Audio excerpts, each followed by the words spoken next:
Please be seated. In the name of the main character, and of his harem, and of the holy waifu, Kawaii Desu. This is a Radical Rand podcast.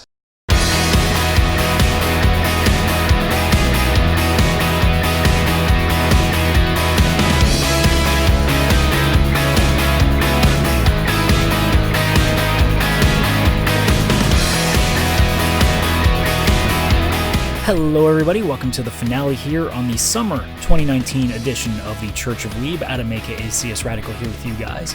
Thanks for showing up, and man, what a weird season this has been. It's probably been one of the lesser seasons I've watched in a while, and that being frustrating in a different number of ways. Not to mention, though, still giving one of the best shows I have seen in quite some time, and one of the better long-running shows I will be continuing to watch into the fall. But it is what it is. Sometimes you get some good ones, sometimes you get some bad ones. The thankful thing about this entire season is that I didn't end up dropping anything I started. Anything that made it to the first video did make it all the way to the end, despite, maybe not being nearly as interested in some of them, maybe losing interest by the end. Whatever the case may be, they all did finish. That's the most important part. But we are going to get through everything left here to go through on all of these shows, so keep in mind, as per usual, this is going to be heavy spoilers, and I mean heavy spoilers. I guess heavy spoilers doesn't really count, because there really isn't much in terms of amazing spoilers in this season. I didn't watch anything too intense. Even Dr. Stone is still going, so it's not like it had a finale. So either way, let's just get into it. So as per usual, we go in alphabetical order here, and starting with Are You Lost? By the time that we got to the last episode for episode 7 to 9, it was becoming harder and harder to find stuff to say. It is about the same case here. I'm not going to sit here and give you this massive amount of extra information about the show and all these cool things that happened that really got my attention. This show honestly just petered along at its pace that it's been doing since the beginning. I knew from the very beginning, I did say at the start of the season that it was going to be a show that I was probably not going to be too enthusiastic about. It was just going to be a nice little sit down, chill, watch it. It's, it's a 10-minute short. It's nothing too crazy. And by the end of it, hopefully I'm at least not, annoyed with it to the point that I drop it, and it just ends up being, an average at best show. And that's exactly what this show was. Nothing really changes. I was completely correct in assuming that they were never going to get rescued. I assume that by the way the manga goes, unless the manga actually ends, they never will. They'll just be on that island forever. The only thing I could possibly see them doing is they get on a raft and just end up on a different island. That's the one thing they could do differently, I guess.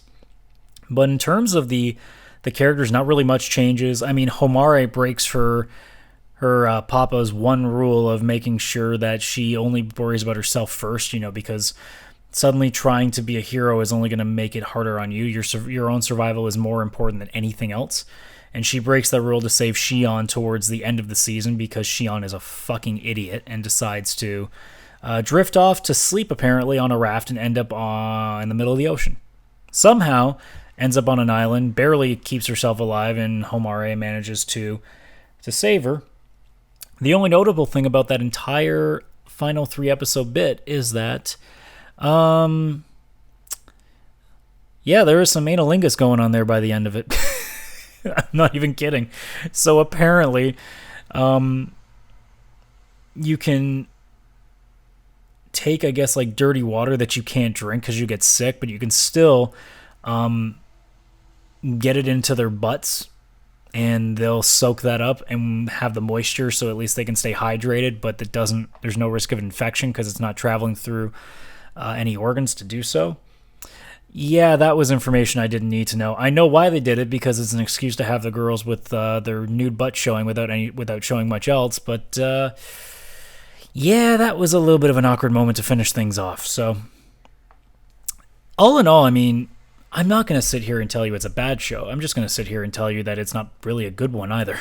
It really was fun for the first couple episodes, and then when you realize that's about all that this entire show has, it's not exactly the best note to leave on. It's not to say that it's not deserving of a watch. It's just saying, hey, don't put expectations up. But other than that, I mean, the question I'm going to ask after every one of these shows is, if it continues, will I keep watching? And then the answer for most of them is probably going to be no. And in this case, Are You Lost is a definitive no. Even though it's a short, I just don't see any reason to go back to it. It's definitely not a show that captured my attention really after the second half started. So it's very difficult to assume that I could ever continue to watch that show, even if it was, a 10-minute short like it still is. It is easier to consume, but at the same time, if after 12 episodes I'm not hooked to the point that like I can't wait for each episode, what's the point of watching a second season at that? So we're going to move on to the one that I really, really, really did believe I was going to hate by the end of it. And that is Do You Like Your Mom? Her normal attack is 2 attacks at full power. Again, I'm not going to sit here and praise the show endlessly. It was not the best show, and certainly is probably more in the bottom half of these 8. But at the very least, the show at least grew on me a little bit. I do end up liking Wise a lot. Porta has just that infectious, like, kawaii voice that, it reminds me of the merchant in the Grand Blue Fantasy anime, which will be coming back in the fall.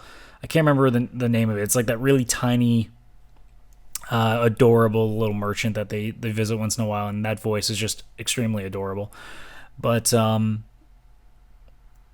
that show itself, Do You Like Your Mom, is just one of those shows that really, it looks like it has more, and then it just seems to never flesh it out and never find it. Especially in this last little bit, I really, really liked Amante. I thought that character was really funny, and everything seemed to be going relatively smoothly. And then towards the last 2 episodes, all of a sudden she just flips the switch and just becomes an utter bitch. A lot more aggressive, apparently knows what she's doing, even though it's amazing to me that she can beat a raid boss on her own, and yet she can't fucking handle a flight of stairs. So it's one of those weird little quirky things I guess they like to put in the show. But to view her as an enemy towards the end just didn't really work. So the ending itself isn't exactly the best. And I think the quirk of, I'm trying to think of the main character's name right now. I can't remember it's Makun is what his mom calls her. I just can't think of what his full name is right now. He is just not that interesting. You feel like they're trying really hard to get you to sympathize with him because his journey is being ruined, essentially. But he's not really doing much to offset that. He's not really that funny. He's not that easy to sympathize with. He's kind of a bit of a spoiled bitch, too. So it's Masato, now that I remember the name properly. But he didn't do much to really gain my attention either. And in the end, when the side characters are running the show, at least in my mind, it's not as interesting because Masato isn't that interesting. His mom is just I mean, she went from annoying to kind of tolerable. But again, the overwhelming incest tones, the downright stupid endings to fights just started really adding up. And as much as I don't hate the show, I actually ended up liking it by the end. It's just the same question with Are You Lost? Would I watch a second season of this? Probably not. The only way that I probably watch this one, however, unlike Are You Lost, is this show might have a shot at it if I was really low on numbers and just nothing was working on all the new stuff that I was looking into. But as a whole, this show is just not good enough to warrant a second watch. A second season, for that matter, too. It has the potential to be a really good comedy, and they waste it on puns that didn't work. I mean, it's almost like they're trying to be Keijo with all the mom puns, but Keijo is a master at puns. You're going to have to do a lot better than just endlessly naming towns and things mama stuff. And they also try doing the Isekai sort of secret power that always seems to come out at the last minute bullshit, which usually can be used to be funny, but in her case, when she is not that likable of a character, and it's not being used for comedy so much as it's just resolving the problem, it doesn't necessarily work out either. So by the end of it, here's this girl in Amante who has the power of reflecting basically everything. And then Mamako, because now I'm slowly remembering names again, she just randomly just has this amazing attack that just destroys everything again. And it's not used for comedy, it's just there to end the battle. And it doesn't make sense, it doesn't work. So by the end of it, it just goes down to the same gag of mom gets her wish and just gets a thing of eggs instead of, Amante getting her wish of eliminating all moms from the game. And you think it's supposed to be funny, but it's not, because it's not really played up that well. So by the end of it, you're kind of left going, really? That was your big final moment? That was it? That's all you had? It's a little bit frustrating, because I really did think that the show could have gone further, and it seemed to keep having that potential, showing it off, and then never doing anything with it. Like I said, I really ended up liking Wise a lot. Amante really impressed me up until the very end, and then they just kind of flipped the switch on her, and then it wasn't as fun anymore. But other than that, Shirase, I loved her to death, because she's such a stupid fucking woman, and it's that kind of character is either going to be the best or the worst, and in her case, she does it so fucking well. Like, just being this absolute fucking loof and dying consistently, just randomly showing up when you don't want to see them the most, and just wrecking everything at that point. And I loved every second of that. It's just a shame that so much of what I liked kind of just gets superseded by the stuff that I really didn't like. So, by the way, I forgot to do ratings as well. I'm going to answer the question of would I watch a second season, or in some cases maybe a third season. But I'm also going to rate the shows based on what I did on my my anime list. And I forgot to pull it up. I'm pretty sure I gave Are You Lost a 6. In fact, I think I'm an idiot, and yeah, I didn't actually I didn't keep it up so I could see the scores. I pretty much remember most of them, though, so I think it should be fine. I know that Are You Lost got a 6 for sure. Do You Like Your Mom? I gave a 7, because 6 is fine.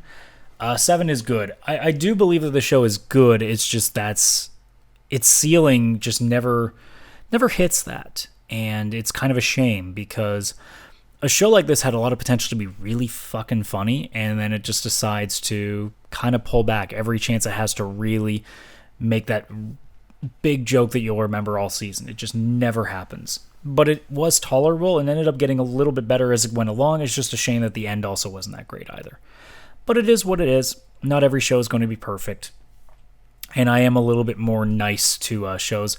You will never see me give a show lower than a 5 if I finish it, unless the ending is that bad.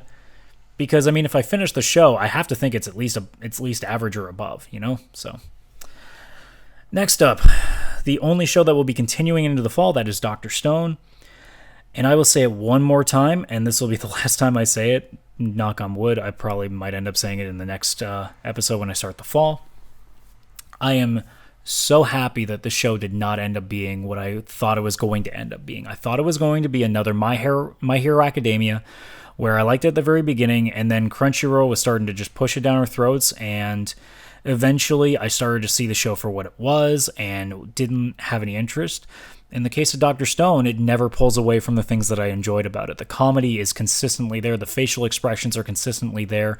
The actual legitimate braininess of Senku keeps coming out. You learn stuff when it comes to scientific theory and various concoctions and inventions that we have done throughout history.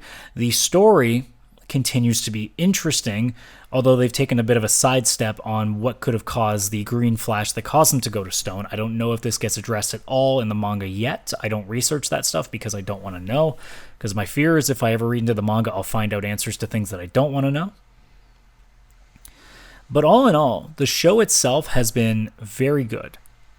And that's not without faults. I'm very, very worried, and I've said this before, I'm not sure if it was last week or the week before, but the fact that we haven't seen Yuzihira and Taiji. Was it Taiji or Taiju? Whatever the dumb musclehead guy was. We haven't seen either of them since they left.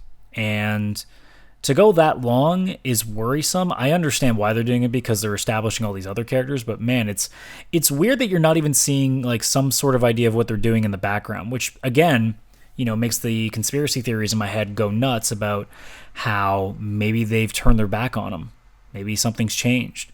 I don't think they're dead. I really don't believe they're dead. They wouldn't do that.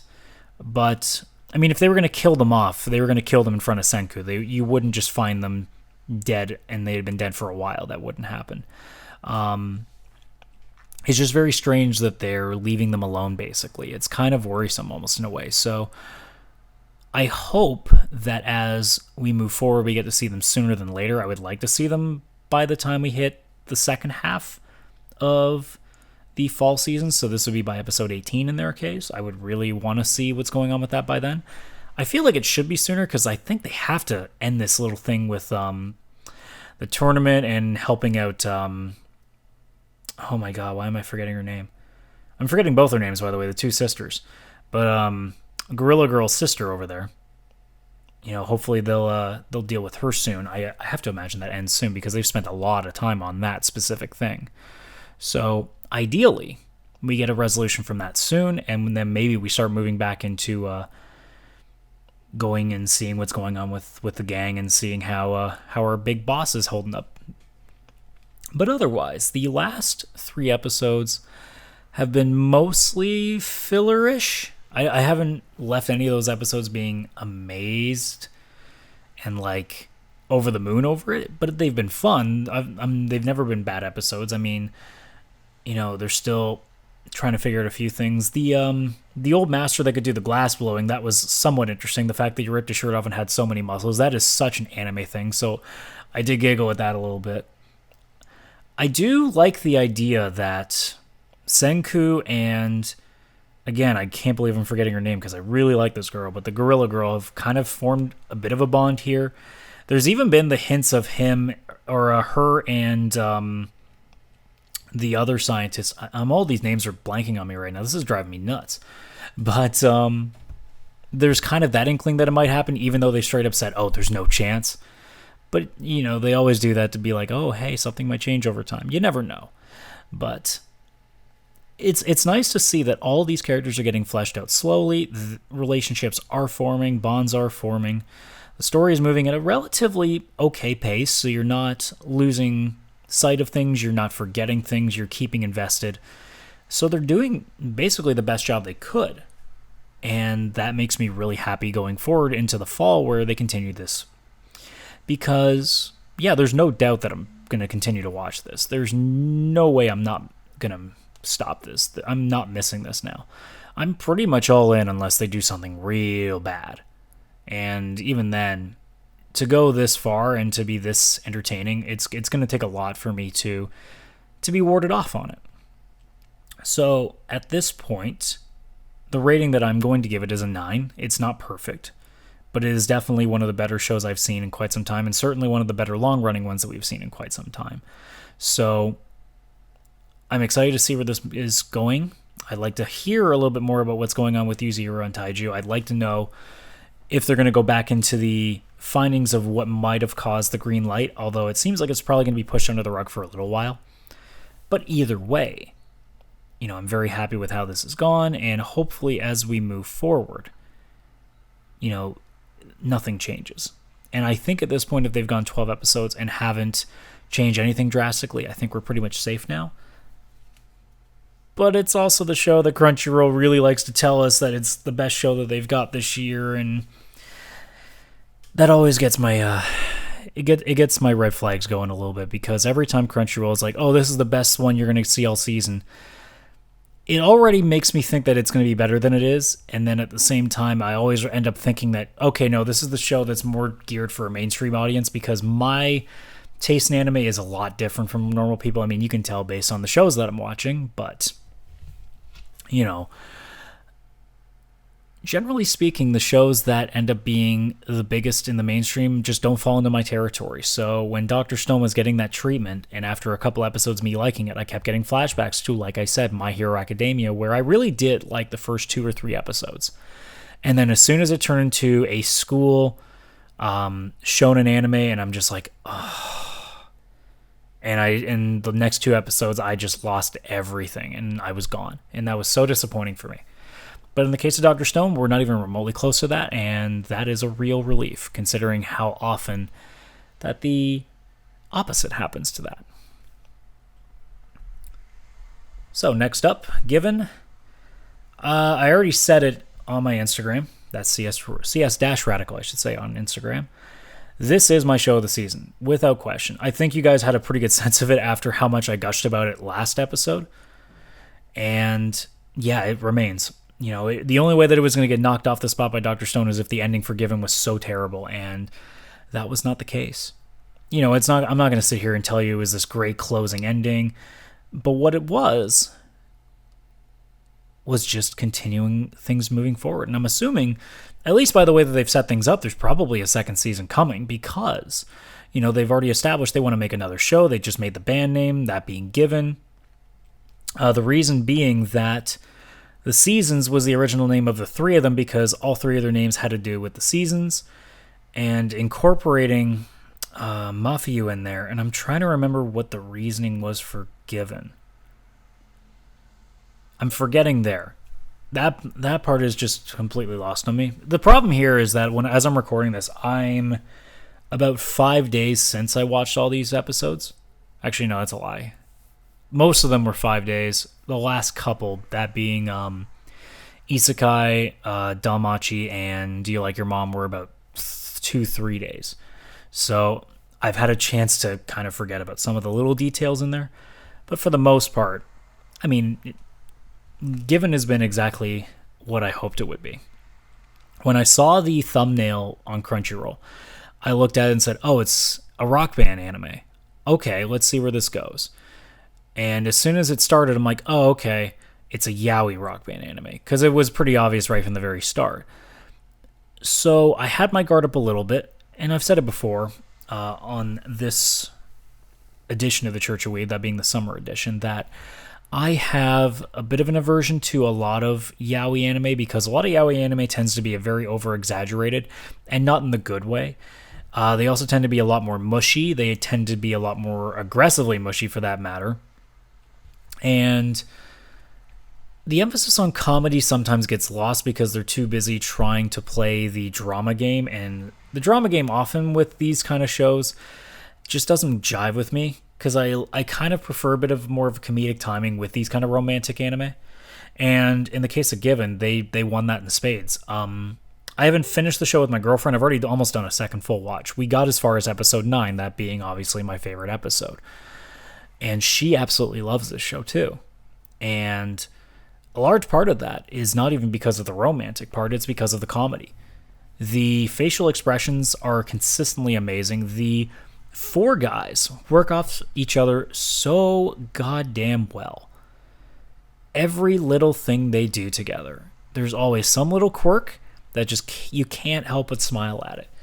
Whether it's Kaji doing his yay, Mafiu just staring into space or just looking really happy out of nowhere, Ritsuka just being a bit of a dumbass, honestly, and then the last guy, as I forget his name, because, you know, it wouldn't be a single anime on the Church of Weeb without me forgetting a name again. Him just trying to play the straight guy. And I don't mean straight as sexual. I mean just the straight man, just being like, he's trying to hold it together. And every time somebody does something stupid, you can just see another bit of that piece of his morality just chipping away. As he's like, what the fuck did I get myself into here? And it just continues to be really, really funny. And I'm happy that this show continued to do that, and I'm very, very happy that by the time that this show ended, that I continued to be just as pleased with it as I was when I started. The emphasis, I again will say this, you know, obviously one more time unless I do a second season, the emphasis on how they make the music playing in the show seem so realistic and so live is a huge, huge thing for me as a musician myself. The overemphasis of comedy that's in there is a fantastic addition. It takes the edge off of any moments that start to get a little too serious, especially considering the backstory that we have with Mafuyu. And at this point, I even looked it up in the manga because I really wanted to try to figure out an answer for this. We don't actually know why Yuki kills himself. We know that he hangs himself and that Mafuyu found him. But we don't know why. There's the little bit in the song in episode 9 where it has a flashback and Mafuyu just says, well, are you willing to die for me then? And that's all we know. That's the closest thing we have to understanding what would have caused Yuki to do that. I mean, because my girlfriend was asking me about what it was, and because I didn't have an answer, I just said, well, you know what, honestly, my opinion at this point is that, you know, whatever fight that they had, an ending with Mafuyu saying, are you willing to die for me then? And then seemingly walking off. That's the train of events I feel like we've seen, and that's the order that I think we've seen. Something must have just absolutely heartbroken Yuki. And considering that one of the other friends in that old clique mentioned that he had a crap ton of alcohol, especially him being too young to have it, all it takes is that surge of emotions and that level of inebriation, and all of a sudden you do something that you wouldn't have thought of doing in the first place. So it could just be that, and you never know. There might be something else to it. You know, maybe he was already planning on doing this. I mean, there's that weird scene after the credits in episode 9 where it's Yuki taking Mafuyu to the beach and not wanting to leave because he wanted to make sure that Mafuyu remembered. And it's one of those things that, like, I forgot about the hanging thing at the beginning of the entire show, and I just figured Yuki died. You know, in my head, I was originally thinking, oh shit, did Yuki actually know he was going to pass away? Like, was he sick or something and knew that his time was limited? And then when I remember the hanging part, I'm like, oh wait, never mind. So it makes you wonder, like, was the writing already on the wall, or is this just like a sudden urge to just do it while being drunk? Like, you never know. Either way, it's still one of those things that's a hell of a tough backstory for a character. So going all the way back to what I said at the beginning of this, the comedy is what kind of offsets it. And in fact, I actually put the comedy higher up than the drama was in this show. The comedy is definitely a little bit more prevalent, especially with, you know, Kaji being the just monotone and yet still pumping out some of the better lines in the entire show, and Mafuyu just being an absolute fucking gem of a space case. And you mix all these things together, and you get a show that, when I started it, I had no idea what I was walking into, and now that I'm walking out of this 11 episodes, which admittedly pissed me off a tiny bit because I really hate it when shows do that. I wish shows would just go to 12. It's like when Konosuba went to 10 the first time and then 11 the next. It makes the OCD in my head go a little crazy. But to leave episode 11 and to feel the way that I did after watching that show, it's been a while since I've been that emotionally invested in something. Probably Erased was the last one I was that emotionally attached to. And I really, really hope this gets a second season. This is a 10 out of 10 show for me. This is top tier for me. This is one of the best shows I've ever seen. And I can't believe I'm saying that, because if you had told me at the beginning of the season, without even knowing what the shows were, that my favorite show this year was going to be a yaoi anime, I would have thought you were crazy. I mean, every time I've tried, it just hasn't worked out. You know, no show that I've ever watched that I would consider a yaoi anime made it past, I want to say 3 or 4 episodes before I dropped it. And it's just one of those things that it's like, damn. That's crazy to think that just like that, the perfect storm occurs with Given and everything clicks. Everything clicked for me. Nothing was bad. I really have nothing I can complain about with that show aside from the fact that it was 1 episode too short. That's it. All right, if it's for my daughter, I'd even defeat a demon lord. Yeah, I won't be watching the show after either. I'm glad that it didn't get into the worrisome parts, which no, I'm not going to spoil it. Because I don't even know if it's true. I never actually researched into it. I'm just listening to what a friend told me.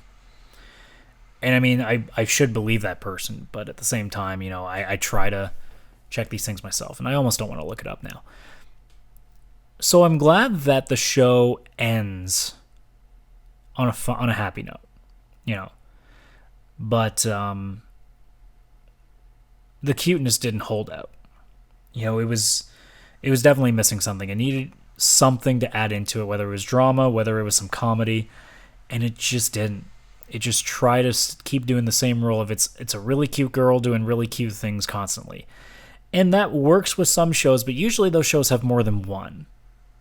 They usually have more than one girl doing all the moe. So this show, as it kept going and kept going, it just slowed down to a screeching halt. And by the time we got to these last 3 episodes, I just wasn't feeling it.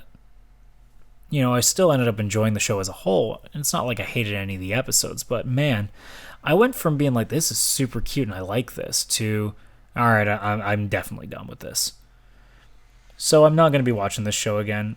There's not really a whole lot I need to say about spoilers or anything that happened in these last 3 episodes specifically.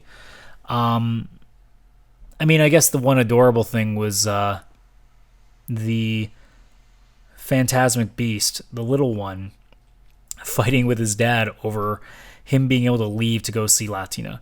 That was probably the one entertaining thing in the last 3 episodes of the show.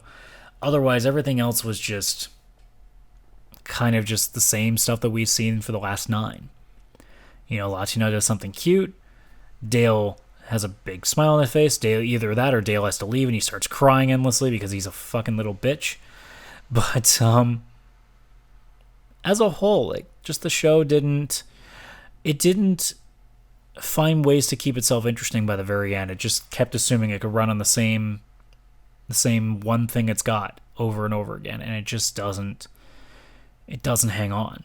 I'm sure if there are people out there that are way into the moe scene, that probably didn't matter to them. But for me, who kind of is looking for a little more, it just didn't quite offer that. It's still a 7 out of 10 show. It's still very good because the first half was very good. It's just that by the end, most people you're not going to be sitting there thinking every episode is top shit. It just isn't. It gets boring after a while. Speaking of getting boring after a while, Isekai Cheat Magician. I'm so disappointed with this show. I'm really disappointed with this show. 6 out of 10 at best. And it should be so much more than that. Because it has a really good cast. It really does. It has a fantastic foursome when it comes to Ichika, Rin, Lemia, and Miura. I'm sorry, Crunchyroll, but you kept fucking up the subtitles. You kept calling her Muller and not Miura. Myura. That's clearly what it said in the beginning. That's what it is apparently everywhere else. But here you decide to call her Mueller. I don't know why. I guess your translator never figured it out. The show as a whole has everything it needs. It has a good set of characters. The villain is okay, but the side villains were very interesting. The action sequences were very good. The cheat power that Ichika holds is not exactly Isekai with smartphone level. It's not like, oh, he just turns something on and he has a new power that just breaks everything again. No, he's that powerful. And he just ends up, figuring out more of what he's got. He just ends up figuring out how to get a higher level. It's like he's fighting Super Saiyan 4 and then Super Saiyan 5 and then Super Saiyan 6 every episode. But as a whole, just everything did not work. I found myself just watching, and that was it. I wasn't reacting. I wasn't invested. I didn't find a reason to hate it, so it meant I could still keep watching it. And it's easier for that when there's only 8 shows. If this was a group of like 12 shows, I probably would have dropped this before the end because something's got to taper off. But this show just, it never goes anywhere. The motivations of the villain are still in question. The twists and turns that they try to do just don't work. I mean, I'm still very upset with the way they handle Anastasia because it didn't make any sense. It was just trying to kill somebody off for an effect, and it doesn't really do anything. The sudden turn with Eri turning into Sylphide was kind of dumb. The war itself just didn't make any sense. The little bit of the end boss there was just way too easy to beat. So it just became one of those things where it's like, what am I doing here? What am I expecting to watch? By the end of the show, I'm sitting there being like, how can you fuck this cast of characters up?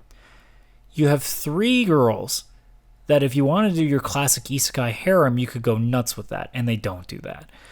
They have the opportunity to have some really cool powers and stories, and they don't really do that. They have a chance to put some comedy in there because it's an isekai. You have a lot of opportunity to do so, and they don't put it in there. It's like they try to do the bare minimum. They just had, okay, here's a few people in that were in the real world, and they end up in this fantasy world, and that's it. That's all they did. And in retrospect, this is the kind of show that I would have dropped earlier had I known that this is the direction it was going. But it's one of those shows that I kept thinking there was something coming, and it just never came. And I'm unbelievably frustrated by that. For a show that, as I looked at it, seemed to have everything there that it would have needed. It just needed to push the story. It just needed to have that one extra thing, whether it was a harem vibe or a comedy vibe or something like that. And it would have been so much better. And it doesn't do anything. So it's a 6 out of 10 because it's fine. But man, that could have been an 8 easily. If they'd just done anything, they could have made that into an 8. And they did fuck all. So I would not suggest that show, and nor will I be watching a second season of that. I don't even care what they do at this point. You're not getting me back because you can't do 12 episodes of nothing and then all of a sudden say, okay, we're trying now.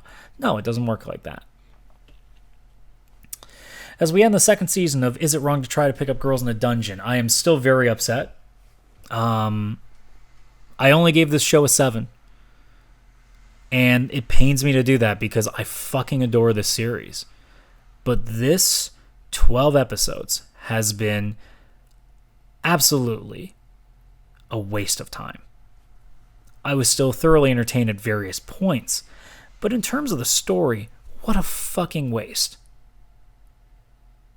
The whole point of this entire series has been Belle becoming an adventurer. And what has this entire season been? Fucking petty familia squabbles. Apollo's a dick, so he deals with Apollo. And then Ishtar, who doesn't even have a problem with Hestia and the Hestia family. She just wants to get back at fucking Freya. So she finds out that Belle is what Freya's got her eye on right now, so Ishtar's like, fuck you, I'll take him. That was the whole second half, basically. They don't even really spend enough time in the last 2 episodes with Ares, who I kind of liked, but didn't really get a chance to like much more, because it was basically the first episode, or the 11th episode was the only thing that he basically shows up for, and then the 12th episode he's basically not there because they focus on Belle and Hestia finally falling in love. Or at least Belle coming to terms with the fact that he loves his goddess. And I'm also disappointed in that. And this is pure bias at this point because I fucking hate Hestia. I think Hestia is such an overrated character in anime. I could not understand why so much floods of fan art came out of her. When there's so much else in that series and she's the one that wins. Why? Because she's a tiny girl with big boobs? Is that really it? Her character is terrible. She's an absolute spoiled brat who isn't spoiled, but that's the character she holds. She's a fucking overly jealous woman. So unattractive. Like, she's a one-night stand. That's all she is. But the thing is, would you want to have her on a Wednesday night stand? Because if she gets clingy, she ain't never fucking leaving you. She's just going to keep following you around and judge you every time you stand within 10 feet of another woman. So her character itself, in doses, is tolerable, but now that we know that her and Belle are definitely going to be an item going forward, oh dear, I don't know if I'm gonna end up handling this. Now, personally, if you wanted me to figure out where I wanted to go, I mean, it's Ice. Him and Ice wouldn't make sense. Because Belle at first just respects her because that's what he wants to be. Ice is just like, oh, he's kind of adorable. And I really respect the fact that he's going all in and trying to achieve his dream. And through all that, they finally realize, oh shit, there's more to this, isn't there? It's not just respect. I mean, there's a whole lot of other girls too that I put above Hestia. I put Lily above Hestia. Mikoto's really won me over through this season. She's been fantastic this season. I've always been a Ryu guy. I have a bit of a soft spot for Loki, I'm not going to lie. Asphy has kind of added a little bit to me over time. Naza really is... Through the mobile game, Naza's really won me over quite a bit. I mean, any Amazon girl pretty much... that's a fantastic one-night stand right there. Haruhime, I need time because I'd like to see how her character develops. Thankfully, there was a part of me that actually did wonder if she would die. I actually thought about it. Because I feel like the route that they were going, I almost thought that they were going to need Belle to suffer a real loss for him to finally turn that corner. But instead, he manages to save her too. She's now a part of the Hestia family. And, c'est la vie, everything's fine. But, yeah, all in all, this show has been a large disappointment for me. I expected so much different. The fact that basically one piece of an episode was spent in the dungeon this entire anime this entire season has been an absolute joke. There is so much more to do in that dungeon. You have no necessary reason to have this entire season be about family wars. Not only that, but the idea that Belle was able to handle dealing with the Ishtar family on his own is kind of a joke too. I know that he's supposed to be the Argonaut. I understand what his significance is supposed to be in the lore of the series, but you look at that family. You look at the numbers they got. You look at some of the players they got. I don't even care if by the end when he battles, was it Firene or whatever the gigantic, like friggin' Studio Ghibli looking woman is. Even with Haruhime's help, I thought that he still would have been a level under her. I could have sworn that they said she was level 5. He's level 3, so if Haruhime level boosted him, he'd only be 4, wouldn't he? But either way, it was at least nice to see Otaro fuck her up royally. Ishtar also getting killed off. That was the first... I didn't realize the gods actually died in this show. And then they proceeded to kill one in a flashback in the final episode, which was... I did almost tear up a little bit at the end just because I understood where that was going. That was a really nice moment. That was real touching. But, if that was the way they wanted to end it, just by having Belle and Hestia, admit their feelings, I also just got double pissed too because I'm like, if you're going to go all in on that, have them fucking kiss. Don't have Eyes fucking ruin that moment. When I saw that, I'm like, oh, come on. You're literally telling us that they're in love now, and you're still refusing to have them kiss. Fuck you. It's another thing with anime that I just can't understand. This whole idea is we can't actually have them fully making out because then it shows all the fans that, they're actually taken. They're fucking fictional. I mean, let's be honest here. If one of these fanboys, or fangirls for that matter, depending on what we're talking about here, if that person was married or in a relationship, do you think that would stop them from fantasizing about them? Do you think if I knew that Riku from Final Fantasy X was a married character in the series when I was 15 years old, finally crushing on video game characters for the first time, do you think I wasn't going to think about her after that because I knew she was married? Fuck off. It's a fictional character. This whole thing in anime with the idea they're trying to keep all these characters, single, as I use the quotation fingers here. It's like Infinite Stratos, any harem anime in general. They always make sure that there's never a definitive who's in there because they want people to think their waifu still has a chance. It's like, Jesus Christ, guys. but it's one of those things that I guess it's weirder in Japan. And I'm not deep enough into the weeb culture to really understand that part of it, because I try to keep a level head on my shoulders, I guess.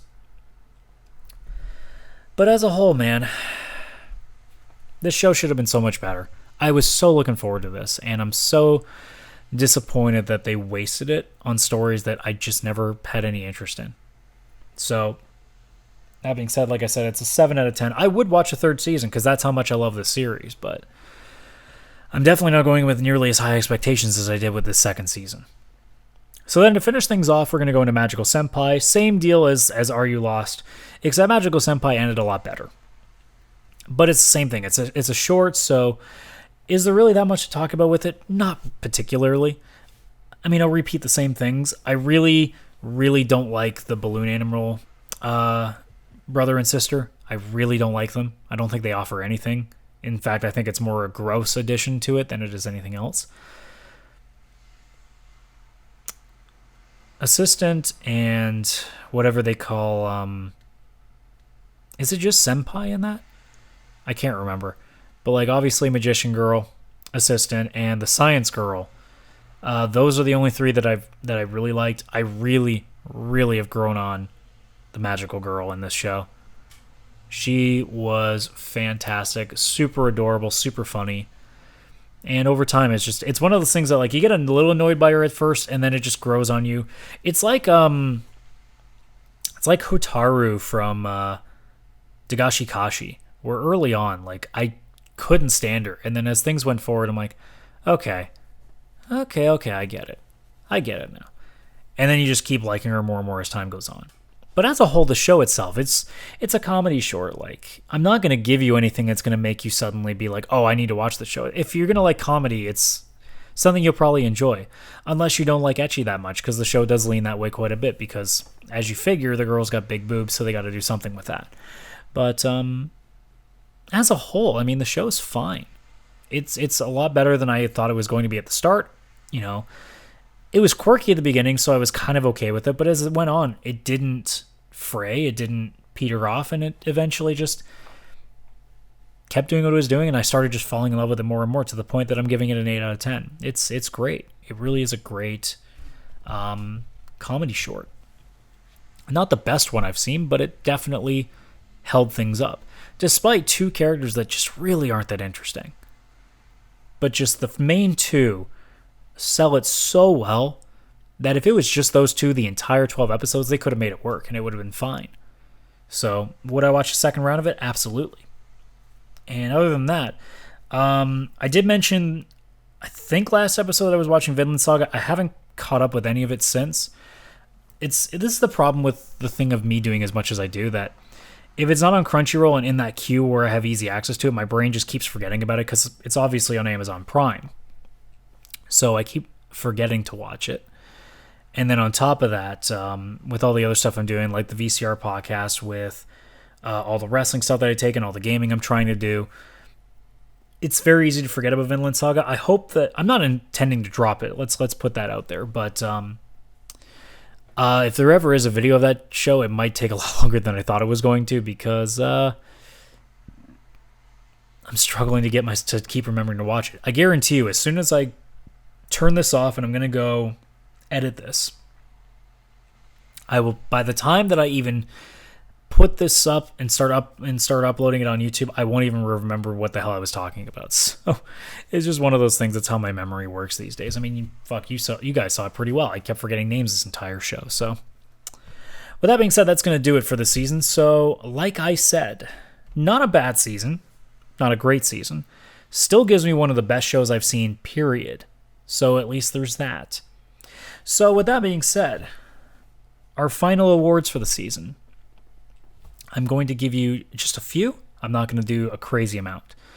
Obviously, show of the season is given, without question. Don't need to explain further. I already went well into depth with that. The best character overall, I'm going to give one for each gender, because that's only fair. Mafiu is clearly my runaway with Given. As much as I like to give it to Senku, Mafiu just... He's the glue that stuck everything together in Given, so it was really easy for me to keep on that. And then as for girls, This is where it gets tricky.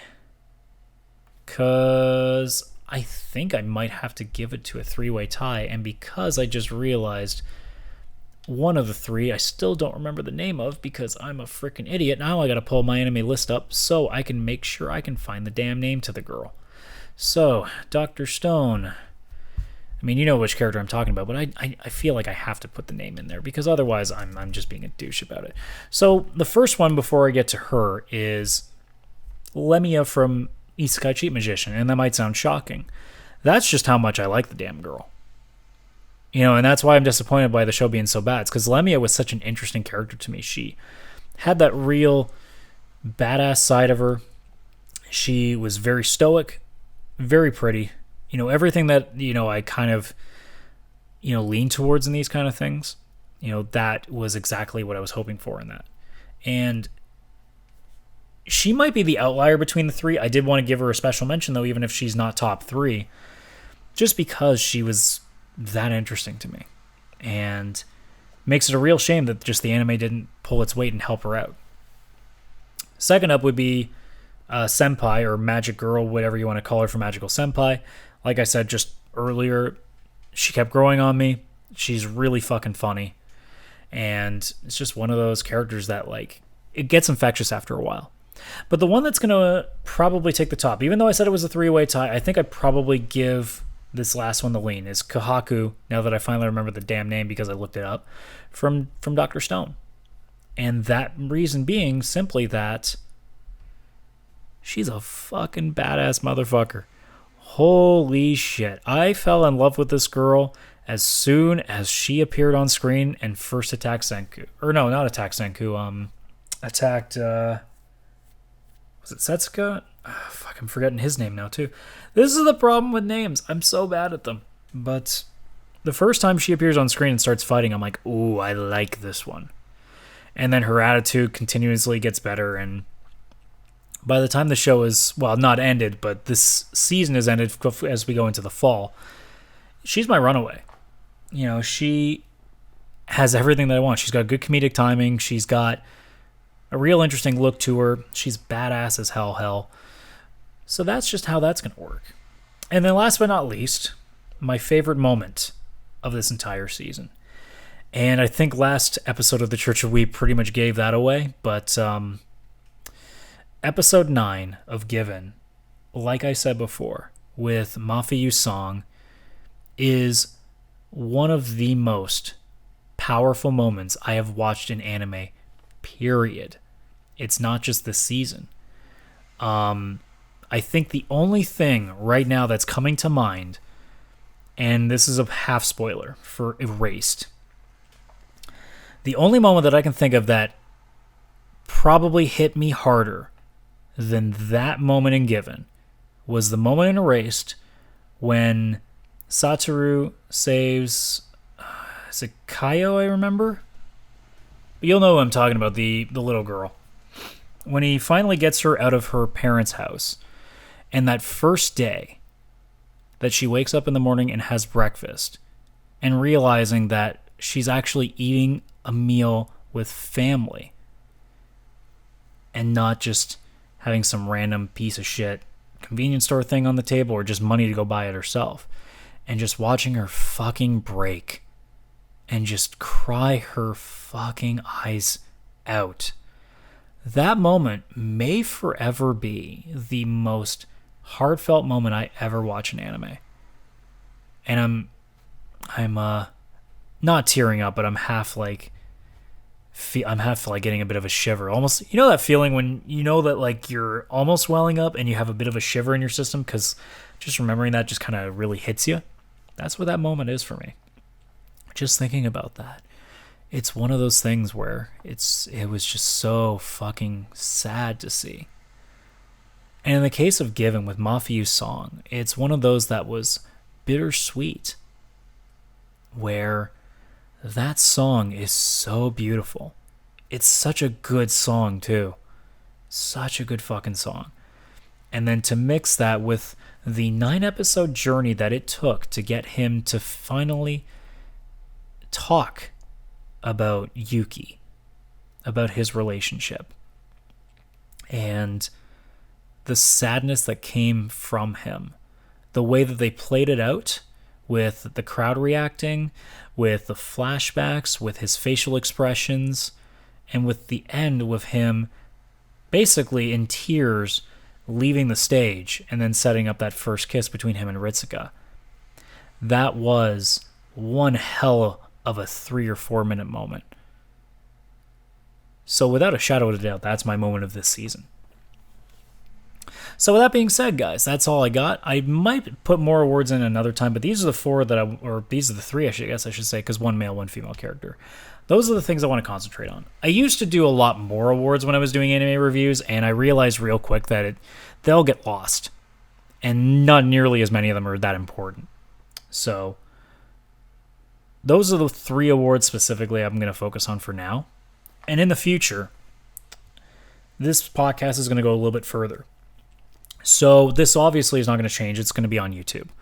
A few things with like the intro and stuff might change starting in the fall, but what will be the major changes, I'm going to start putting them as podcasts as well for various audio providers.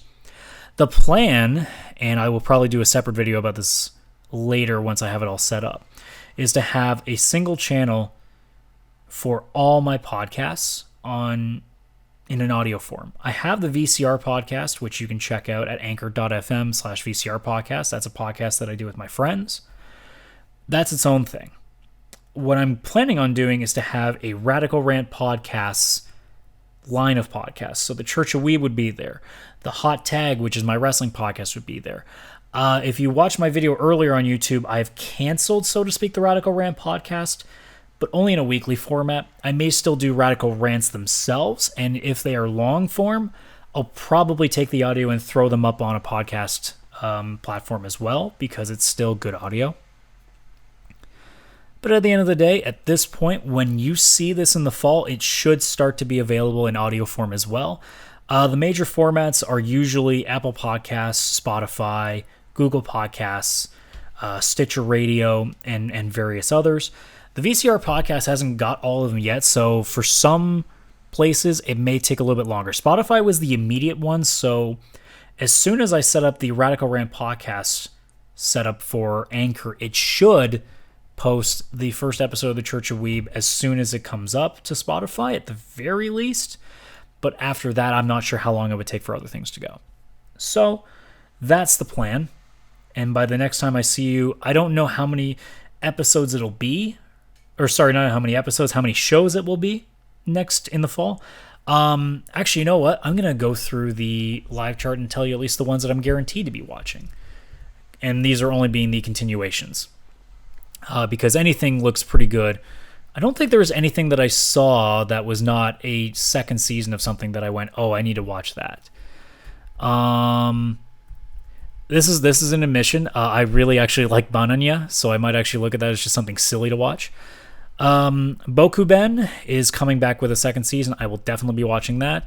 Obviously, Dr. Stone is continuing from this season to the next. Grand Blue Fantasy is going to be having a second season. I am definitely watching that. I'm trying to think, was there one other I want to say, or am I mixing it up with something else? Saying there's a Phantasy Star Online 2 thing, but I don't think it's a continuation of the anime, so that's a maybe. Oh, there it is. Radiant is having a second season. I cannot fucking wait for that show. Radiant is a show that when I probably start off the fall podcast, that I am amazed it did not get that much attention, because that show is exactly the kind of shonen anime that I actually fell in love with. Whereas shows like Black Clover, My Hero Academia, Naruto, all those shows, they can never have a chance with me. But that show specifically did an unbelievable job with me. And after that, I don't think anything else is. I mean, there's things on Crunchyroll that I'll probably watch. I'm really disappointed about Food Wars because I want to watch that next season, but I never finished the third season because it was that bad and pissed me off. So I may just not get to that. Otherwise, as I look at the list, there's nothing else that is recognizable, but I see a couple of things that Crunchy might have, and some of them look interesting. But for the most part, the shows that I told you about already, those are the ones that I'm guaranteed to watch so long as I can get access to them. Because like I said, I only have Crunchyroll as a service. I do have Amazon Prime, but I try not to use that because it doesn't update them the way that I like them to. Because Crunchy is very easy for me to figure out, okay, this is up, this is up, this is up. And I don't like pirating. I'm trying really hard not to. It's getting pretty damn close now. That's a conversation for another day. That's probably a radical rant for later because all these streaming services are starting to get to a point now where it's becoming difficult to want to watch everything because it's going to cost me as much as it would have to get basic cable again. But that's it for now. So I hope you guys enjoyed the summer season. Don't forget to leave stuff in the comments below of what you watched and what you thought was good too. So with that being said, as per usual, like and subscribe to the channel. Leave comments like I said before. You can check me out on Twitter at CSRadical. I'm back on Instagram at CS-Radical. The VCR podcast, which is my main source of attention at this point, you can check it out on this channel. It does upload on here first. As soon as I can get it up on audio podcasts after that. At this point, I know it is up on Google Podcasts, it is on Spotify, it is on Radio Public, it is on Breaker, and there's one more, and I'm trying to remember which one it is. I'm forgetting right now. But you can also check it out at anchor.fm at anchor.fm/VCR podcast, and that is where all available platforms are listed. So you can check all that stuff out too. And like I said, as soon as we get into the fall, I will have a new Anchor channel as well for all the other stuff, so you will be able to get the Church of Weeb in podcast form as well. And lastly, I did say it before, I do not plan on this just being a podcast for the quarters of each season. I do plan on doing something. The problem is I just haven't figured out what it is yet. So for the time being, it's still a tri-weekly podcast. But if we get to a point that there's something that I really want to talk about, whether it's just a subject in anime that maybe is a hot topic, maybe I just want to talk about harems for an hour, who knows? But up until then, it will be every 3 weeks, and then, the occasional maybe extra thing that, if I ever have something come to mind. So, that being said, guys, thank you so much for listening, and I will see you next time.